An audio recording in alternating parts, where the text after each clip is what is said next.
나는 죽어가고 있습니다. 위암 사기. 의사는 3개월이라고 했어요. 하지만 나는 알고 있어요. 내 몸이 이미 포기하고 있다는 걸.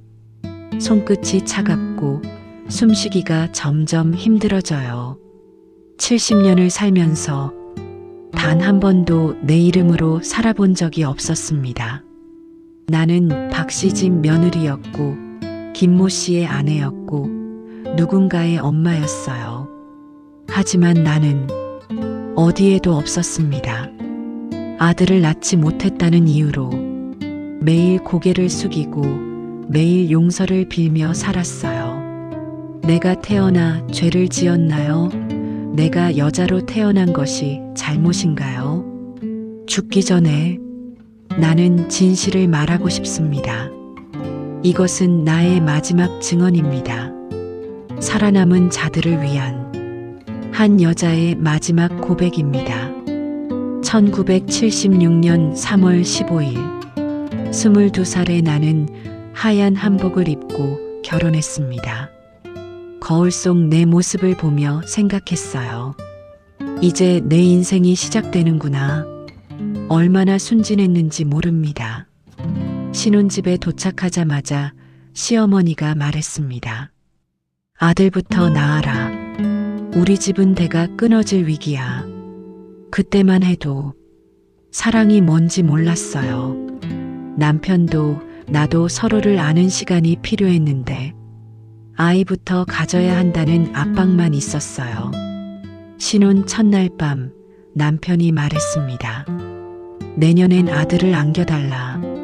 사랑한다는 말도 예쁘다는 말도 없었어요. 오직 아들. 아들만이 내 존재 이유였습니다. 1977년 겨울 첫 아이가 태어났습니다. 진통이 12시간이나 계속됐어요. 허리가 끊어질 것 같았고 의식을 잃을 뻔했어요. 하지만 아기가 태어나는 순간 세상에 이렇게 예쁜 존재가 있을까 싶었어요. 작고 고운 손가락, 방긋 웃는 모습. 내 품에 안긴 아이는 천사 같았어요. 하지만 남편이 분만실에 들어오자마자 한 첫마디는 이것이었습니다. 딸이냐? 아들은 언제 나올 거야? 그 순간 세상이 무너지는 소리가 들렸어요. 방금 전까지 천사 같았던 내 아이가 갑자기 실패작이 되었어요. 12시간 동안 죽을 만큼 아파하며 낳은 내 아이가 남편에게는 그저 원하지 않는 성별일 뿐이었어요. 시어머니는 산후조리 내내 한숨만 쉬었어요. 첫째가 딸이면 재수 없다더니 미역국도 제대로 끓여주지 않았어요. 딸 낳은 몸이 뭘 보신한다고. 2년 후 둘째를 가졌을 때 온 가족이 아들이길 기도했어요. 임신 내내 남편은 말했어요. 이번엔 아들이겠지? 딸 하나면 됐어. 1979년 봄 둘째도 딸이었습니다. 이번엔 남편이 분만실에 오지도 않았어요. 간호사가 따님이에요라고 말하자 복도에서 욕설이 들렸어요. 시어머니는 내 얼굴도 보지 않았어요. 이 집안대를 끊으려고 작정했나? 이 못된 년아. 그날 밤 나는 화장실에서 울었습니다.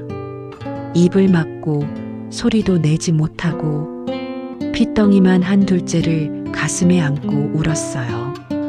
미안해. 엄마가 미안해. 내가 잘못한 게 아닌데. 그때부터였어요. 나는 집안에서 투명인간이 되었습니다. 있는 듯 없는 듯 숨죽이며 살기 시작했어요. 남편은 아침에 일어나자마자 소주를 마셨습니다. 딸 둘 가진 아빠가 뭔 낙으로 사나 하며 아침부터 술잔을 기울였어요. 점심에도 맥주, 저녁에는 소주 한 병. 술에 취하면 더 심했어요. 아들도 못 낳은 년이 뭘 잘한다고 설치냐. 때리지는 않았어요.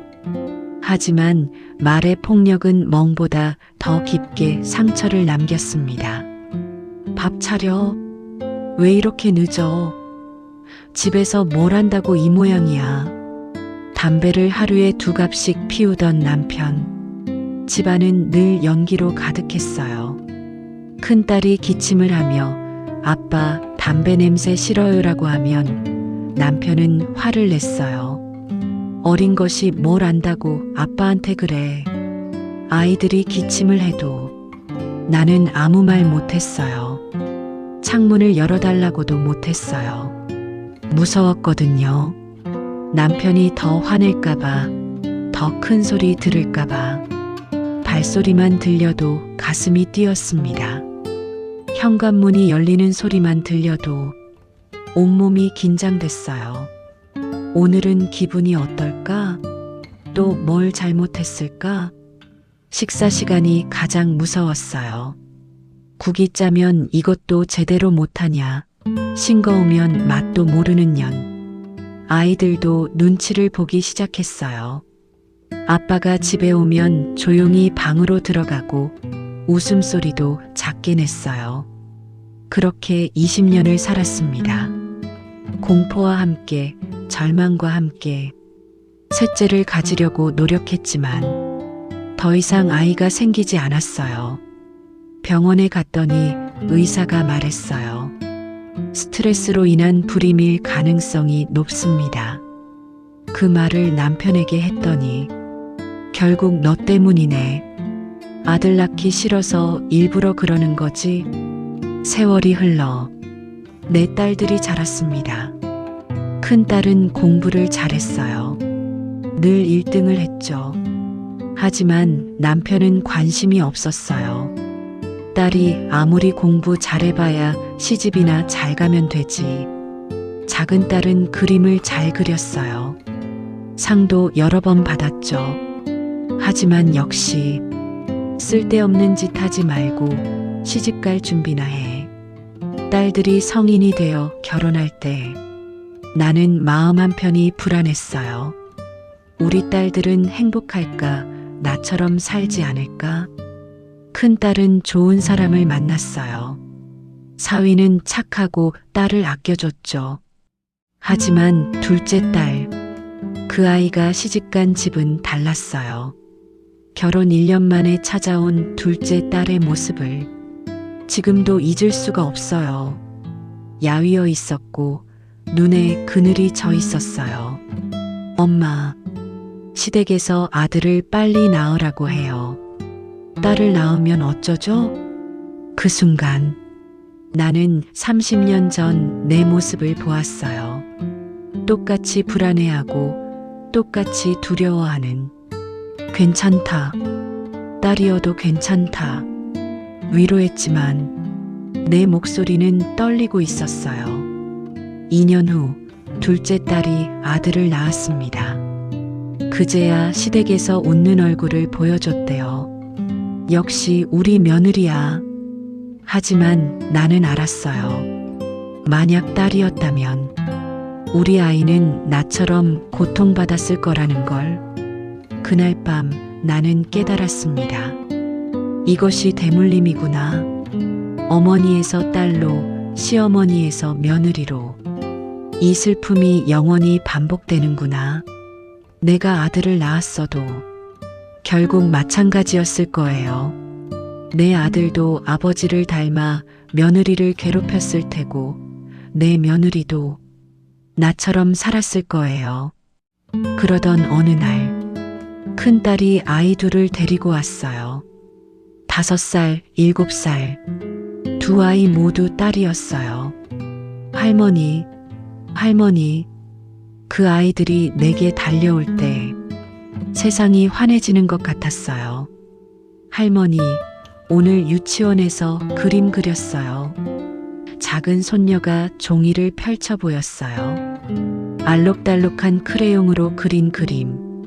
그 안에 할머니라고 쓰여 있었어요. 할머니, 이거 할머니예요. 예쁘죠? 그 순간 나는 무너졌습니다. 70년을 살면서 누군가 나를 예쁘다고 한 것은 처음이었거든요. 큰 손녀가 내 무릎에 앉아 말했어요. 할머니는 왜 항상 슬퍼 보여요? 아이의 맑은 눈을 보며 나는 거짓말했어요. 할머니는 슬프지 않아. 너희가 와서 기뻐. 정말이요? 그럼 웃어봐요. 아이가 내 볼에 뽀뽀하자 눈물이 주르륵 흘렀어요. 할머니 왜 울어요? 아파요? 아니야. 너무 기뻐서 우는 거야. 작은 손녀가 내 손을 잡았어요. 할머니 손이 따뜻해. 할머니 손이 제일 좋아요.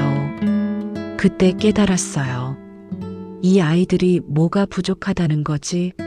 이렇게 예쁘고, 이렇게 사랑스럽고, 이렇게 따뜻한데, 왜 아들이어야만 한다는 거지? 저녁에 손녀들이 돌아간 후, 나는 혼자 앉아 생각했어요. 내가 평생 찾던 게 뭐였지? 아들? 아니야. 사랑이었어. 인정이었어. 존중이었어.